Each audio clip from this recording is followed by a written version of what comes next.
The Skyline Drive begins at the north entrance of Shenandoah National Park, and there our chariot awaits us, but we'll put the top down before beginning the drive. The first section of the Skyline Drive is a rather steep climb up along the ridge from the valley floor to the top of the Blue Ridge itself. And along the way, the foliage changes from what's more green at the lower elevations to the foliage that has already changed color up at the higher elevations.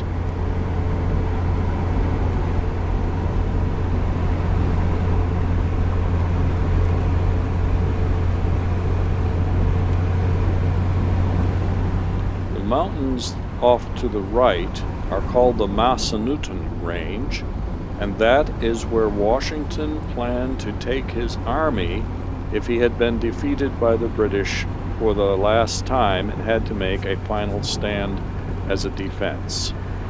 It's a horseshoe-shaped range that is otherwise devoted to agriculture.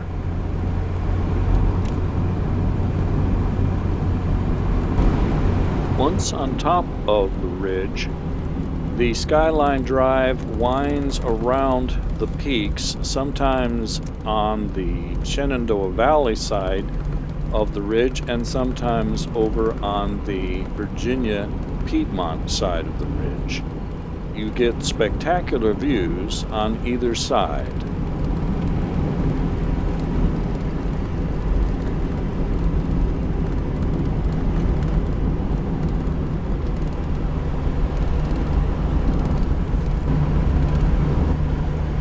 Now we are driving over on the side of the Virginia Piedmont, which is the eastern side of the Blue Ridge itself. The speed limit along the Skyline Drive in this section is only 35 miles an hour, but to enjoy the fall foliage, driving slowly is really a pleasure, and it's a very pretty two-lane road on top of the mountain. There's nothing that quite surpasses the view of a deciduous forest in the fall foliage season with a beautiful clear blue sky up above.